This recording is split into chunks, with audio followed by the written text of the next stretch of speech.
You have one opponent. People will go to the polls first Monday in April. Yep. Why should they give you their vote? Well, I think we want to keep the team together. I think stability is a big thing. You know, when I look at,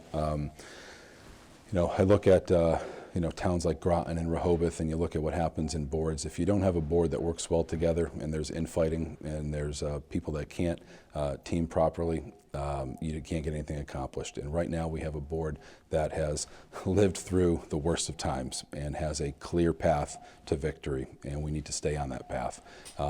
So, I really would appreciate the vote. I really appreciate the opportunity to finish what we started, and the way to see the new revenue that we've created get applied to restore the services that we have unfortunately had to cut, and then also be able to see the financial policies that we put in place get put to use, right? I mean, one of the things that we didn't even get to mention just yet is the fact that, we were able to rebuild our stabilization fund.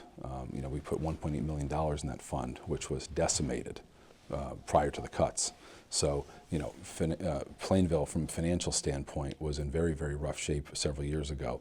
We're on the most stable footing we've probably ever been on right now from a balance sheet perspective, and from a revenue perspective, that's probably a year away from, from going back in a positive direction. So, I'd like to see this through, because all that hard work will be paying off very shortly. Well, I have a plan, and I don't think there's a plan on the other side, but also I really want the people are the priority. And I think I'm communicating that even in my yard signs, which have my face on them, which is very unusual.